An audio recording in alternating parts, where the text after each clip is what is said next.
Hello friends, welcome to my YouTube channel. So guys, आज के इस वीडियो में हम लोग देखने वाले हैं जो आपका एमपी पुलिस कांस्टेबल का 12 अगस्त का सेकंड शिफ्ट का एग्ज़ाम हो गया दोस्तों। 12 अगस्त सेकंड शिफ्ट में पूछे गए सभी क्वेश्चंस इस वीडियो में डिस्कस करेंगे। जो भी क्वेश्चंस मैं आपको बताऊंगा वो 100% रियल होंगे, तो वीडियो काफ़ी इंपॉर्टेंट है आप लोगों के लिए, तो इस वीडियो को पूरा ज़रूर देखिए। वीडियो अच्छा लगे तो प्लीज़ वीडियो को लाइक और शेयर जरूर करें, और जो भी हमारे नए बच्चे हैं, जिन बच्चों ने चैनल को सब्सक्राइब नहीं किया है, तो प्लीज़ चैनल को सब्सक्राइब करके नोटिफिकेशन बेल ऑन करना ना भूलें।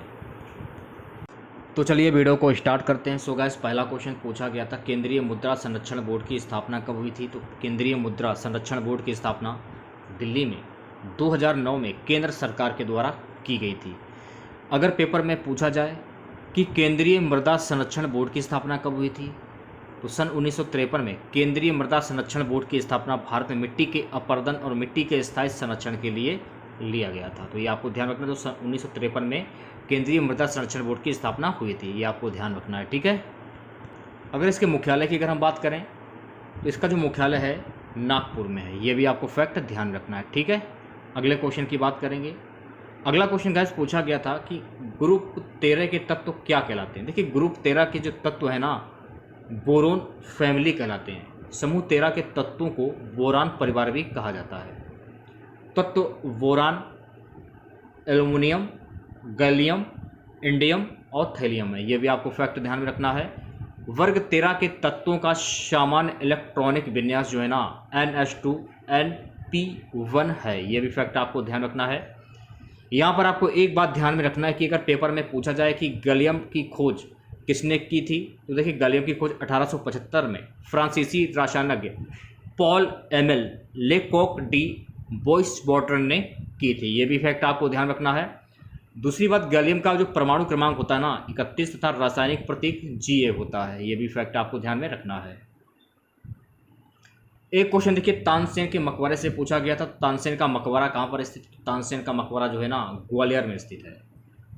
तानसेन का मकबरा ग्वालियर मध्य प्रदेश में स्थित है। और तानसेन के बचपन का नाम राम तनु था। तानसेन जो थे ये संत मोहम्मद गौस के शिष्य थे, ये भी फैक्ट आपको ध्यान रखना है। तानसेन ने 12 वर्ष की आयु में स्वामी हरिदास के पास संगीत का अध्ययन किया, तो ये सारे फैक्ट आपको ध्यान में रखने हैं। अगला क्वेश्चन पूछा गया था, भारत छोड़ो आंदोलन मध्य प्रदेश में कहाँ से शुरू हुआ था? तो भारत छोड़ो आंदोलन मध्य प्रदेश में 1942 में विदिशा से शुरू हुआ था। तो 1942 विदिशा आपका करेक्ट आंसर हो जाएगा। 1942 के भारत छोड़ो आंदोलन की जो शुरुआत है ना मध्य प्रदेश के विदिशा से हुई थी। विदिशा भारत के मध्य प्रदेश का राज्य का एक शहर है, यह भी आपको ध्यान रखना है। यह राज्य की राजधानी भोपाल से 62.5 किलोमीटर उत्तर पूर्व में स्थित है। देखिए, विदिशा नाम पास की नदी वैस से प्राप्त हुआ है, जिसका उल्लेख पुराणों में मिलता है। तो ये सारे फैक्ट आपको ध्यान में रखने हैं, ठीक है। अगला क्वेश्चन गाइस पूछा गया था, 1857 की क्रांति में मध्य प्रदेश का नेता कौन था? देखिए, 1857 की क्रांति में मध्य प्रदेश का नेता कुंवर चैन सिंह अप्पाजी भोसले थे, ये आपको ध्यान रखना है। अगला क्वेश्चन पूछा गया था कि खानवा का युद्ध कब हुआ था? देखिए, खानवा का युद्ध जो है ना 1527 में बाबर और राणा सांगा के बीच में हुआ था, जिसमें देखिए बाबर की विजय हुई थी और राणा सांगा की हार हुई थी। पानीपत की पेपर में पूछा जाए कि पानीपत का प्रथम युद्ध कब हुआ था, तो आपको ध्यान में रखना है कि पानीपत का युद्ध 21 अप्रैल 1526 ईस्वी को इब्राहिम लोदी और बाबर के बीच में हुआ था। तो बाबर के द्वारा लड़े गए सभी युद्ध भी आप याद कर लीजिए, क्योंकि पेपर में यहाँ से एक क्वेश्चन तो हर हाल में ही पूछा जाएगा। खानवा का युद्ध देखिए मोहम्मद बाबर के बीच में लड़ा गया था कि खानवा का युद्ध कब हुआ? तो खानवा के युद्ध 17 मार्च 1527 को राणा सांगा और बाबर के बीच हुआ, जिसमें बाबर की जीत हुई थी, ये तो मैंने आपको बता दिया। चंदेरी का युद्ध कब हुआ था? 29 जनवरी 1528 ईस्वी को मेदिनी राय और बाबर के बीच में, जिसमें बाबर की जीत हुई थी। तो ये सारे फैक्ट आपको ध्यान रखने हैं। अच्छा, काली मिट्टी का पीएच मान क्या होता है, ये क्वेश्चन था। तो काली मिट्टी का पीएच मान 7 से अधिक होता है, ठीक है। विटामिन B6 का रासायनिक नाम पूछा गया। देखिए, विटामिन B6 का रासायनिक नाम होता है पॉलीडॉक्सिन, तो पॉलीडॉक्सिन आपका करेक्ट आंसर हो जाएगा। देखिए, पायरिडोडॉक्सिन जो होता है ये विटामिन 6 का रासायनिक नाम होता है, ये विटामिन B कॉम्प्लेक्स के अंतर्गत आता है। और जो पायरिडोक्सिन का उपयोग है ना विटामिन B6 की कमी उपचार या रोकथाम के लिए किया जाता है, तो ये भी आपको ध्यान रखना। और इसका जो उपयोग होता है ना एक निश्चित प्रकार के एनीमिया, लाल रक्त कोशिकाओं की कमी के इलाज के लिए भी किया जाता है। पायरोडॉक्सिन इंजेक्शन का उपयोग शिशुओं में कुछ प्रकार के दौरे का इलाज करने के लिए भी किया जाता है। तो ये सारे फैक्ट आपको ध्यान रखना है। और विटामिन B6 के खाद्य स्रोत कौन कौन से हैं? मांस हुआ, अनाज हुआ और मकई हुआ। ठीक है, कुछ विटामिन हैं और उनके रासायनिक नाम हैं और उनसे कमी से होने वाले रोग हैं।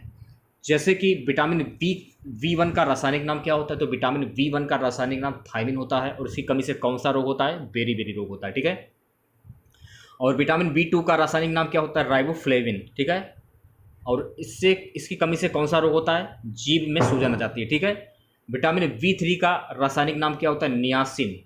ठीक है, और इसकी कमी से कौन सा रोग होता है? तो इसकी कमी से त्वचा रोग होता है। विटामिन B5 का रासायनिक नाम क्या होता है? तो विटामिन B5 का रासायनिक नाम पैथोथेटिक अंग, और इसकी कमी से डिप्रेशन रोग होता है। विटामिन B7 का रासायनिक नाम बायोटीन होता है और इसकी कमी से वृक्क रोग होता है। ठीक है, विटामिन B12 का रासायनिक नाम साइनोकोलाइमन। ठीक है, और इसकी कमी से थकान होती है। तो ये सारे फैक्ट आपको ध्यान में रखने हैं। एक क्वेश्चन पूछा गया था जिस्पम का सूत्र, तो जिस्पम का सूत्र होता है CaSO4 2H2O। ये याद कर लीजिए। जिस्पम का रासायनिक नाम होता है, देखिए, कैल्शियम डाइहाइड्रेट। इसका रासायनिक सूत्र CaSO4 TH2O। जिस्पम एक प्राकृतिक खनिज है जिसका उपयोग मानक के रूप में किया जाता है। तो देखिए यहाँ पे देखिए रासायनिक नाम और सूत्र दोनों याद कर लीजिए आप लोग। तराइन का प्रथम युद्ध पूछा गया था। तराइन का प्रथम युद्ध 1191 ईस्वी में हुआ था और तराइन की पहली लड़ाई 1191 में तराइन के पास मोहम्मद गौरी और पृथ्वीराज चौहान के बीच में हुई थी। ये आपको ध्यान रखना है। ठीक है, तराइन की दूसरी लड़ाई वर्तमान हरियाणा राज्य में 1192 में लड़ी गई थी। तो 1192 में गौरी ने वापसी की और पृथ्वीराज चौहान को हरा दिया। तो 1191 में गौरी को पृथ्वीराज चौहान ने हराया था और 1192 में गौरी ने पृथ्वीराज चौहान को हराया था और उनको मार डाला। तो 1192 में गौरी ने वापसी की और पृथ्वीराज चौहान को हरा दिया और पृथ्वीराज चौहान को मार डाला, जिसे जयचंद्र ने इसी मैदान पर धोखा दिया था। ये भी आपको ध्यान रखना है। तराइन की तीसरी लड़ाई की अगर हम बात करें, तराइन का जो तीसरा युद्ध हुआ था 1216 में हुआ था। गजनी के सुल्तान इल्तुमिश और बाबर के बीच में लड़ी गई थी। ठीक है, सॉरी, ताजुद्दीन के बीच लड़ी गई थी। उस युद्ध में गजनी के सुल्तान इल्तुमिश जो था वो इल्तुमिश को हराया था। ये भी आपको ध्यान में रखना है। ठीक है, एक क्वेश्चन देखिए रेड प्लैनेट से पूछा गया था, तो आंसर था मंगल। मंगल ग्रह मंगल सौरमंडल में सूर्य की ओर से चौथा ग्रह है। पृथ्वी से इसकी हवा रक्तिम दिखती है, इसलिए इसे लाल ग्रह भी कहा जाता है। तो ये भी आपको ध्यान में रखना है। एक क्वेश्चन था रिवर्स रेपो दर क्या होती है? देखिए, वह दर जिस पर वाणिज्यिक बैंक भारतीय रिजर्व बैंक में अधिशेष धन जमा करते हैं, बदले में भी उचित ब्याज दर अर्जित करते हैं। वर्तमान की बात करें तो वर्तमान रेपो दर 3.35% है। ये भी आपको ध्यान रखना है। कुचिपुड़ी नृत्य का संबंध किस राज्य से है? तो कुचिपुड़ी नृत्य का संबंध आंध्र प्रदेश राज्य से है। कुछ लोग राज्य नृत्य हैं और उनके किस चीज़ से संबंधित हैं? जैसे कि तमिलनाडु जो नृत्य है, ये नृत्य कहाँ का लोक नृत्य है? सॉरी, तमिलनाडु का लोक नृत्य कौन सा है? भरतनाट्यम। उत्तर प्रदेश का लोक नृत्य कथक। आंध्र प्रदेश का लोक नृत्य कुचिपुड़ी। उड़ीसा का लोक नृत्य ओडिसी। केरल का कथकली। असम का क्षत्रिय नृत्य। केरल का मोहिनी अष्टम। मणिपुर का मणिपुरी। तो ये सारे फैक्ट आपको ध्यान में रखने हैं। अगला क्वेश्चन देखिएगा, संयुक्त अरब अमीरात की अंतरिक्ष में जाने वाली प्रथम महिला कौन है? तो संयुक्त अरब अमीरात की अंतरिक्ष में जाने वाली प्रथम महिला है नोरा अल मतरूशी। तो नोरा अल मतरूशी आपका करेक्ट आंसर हो जाएगा। 10 अप्रैल 2021 को संयुक्त अरब अमीरात के अंतरिक्ष कार्यक्रम के अगले 2 अंतरिक्ष यात्रियों की घोषणा की गई थी। इसके अतिरिक्त इसमें देश की पहली महिला अंतरिक्ष यात्री नूरा अल मतरूशी भी शामिल थी। भारत में गंगा के बाद दूसरी सबसे बड़ी नदी कौन सी है? तो देखिए, भारत में गंगा के बाद दूसरी सबसे बड़ी जो नदी है ना, गोदावरी। तो गोदावरी आपका करेक्ट आंसर हो जाएगा। गंगा के बाद गोदावरी भारत की सबसे लंबी नदी है। गोदावरी जो है ना, महाराष्ट्र के त्र्यंबकेश्वर से निकलती है। ये भी आपको ध्यान रखना है। ये महाराष्ट्र, तेलंगाना, आंध्र प्रदेश, छत्तीसगढ़, ओडिशा राज्यों में बहती है। अतः इसकी सहायक नदियों के व्यापक नेटवर्क के माध्यम से बंगाल की खाड़ी में खाली हो जाती है। तो ये सारे फैक्ट आपको ध्यान रखना है। अगला क्वेश्चन गाइस पूछा गया, वंदे मातरम समाचार पत्र के संपादक कौन थे? तो वंदे मातरम समाचार पत्र के संपादक थे अरविंद घोष। इसकी स्थापना की अगर हम बात करें तो इसकी स्थापना श्री सुबोध चंद्र मलिक और देशबंधु चित्तरंजन दास और श्री विपिन चंद्र पाल ने 6 अगस्त 1906 को श्री अरविंद घोष के संपादक में की थी। ये भी आपको ध्यान में रखना है। रुक्मणी देवी अरुंडेल किसकी एक प्रसिद्ध शास्त्रीय नृत्यांगना है? तो रुक्मणी देवी अरुंडेल जो है ना, ये भरतनाट्यम की नृत्यांगना है। तो रुक्मणी देवी अरुंडेल एक भारतीय थियोसोफिस्ट नर्तकी और भरतनाट्यम की कोरियोग्राफर, एक भारतीय शास्त्रीय नृत्य शैली और नृत्य और पशु अधिकार प्रचारक थी।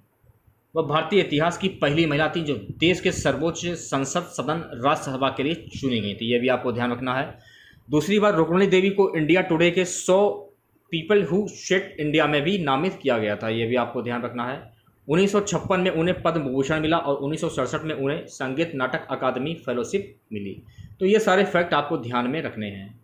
अगला क्वेश्चन गाइस पूछा गया था कि श्वेत क्रांति का संबंध किससे है। देखिए, श्वेत क्रांति का संबंध दूध उत्पादन में वृद्धि से है। दूसरी बात, ऑपरेशन फ्लड के पिता डॉक्टर वर्गीज कुरियन थे, ये आपको ध्यान रखना है। और ऑपरेशन फ्लड दुनिया का सबसे बड़ा एकीकृत डेयरी विकास कार्यक्रम था। दूध उत्पादन के क्षेत्र में तेजी से वृद्धि को श्वेत क्रांति कहा जाता है। श्वेत क्रांति की गति बढ़ाने के लिए ऑपरेशन फ्लड शुरू किया गया था। तो ये सारे फैक्ट आपको ध्यान में रखने हैं। दूसरी बात, यह 1970 में राष्ट्रीय डेयरी विकास बोर्ड द्वारा शुरू किया गया था। हरित क्रांति फसलों से संबंधित है, ठीक है।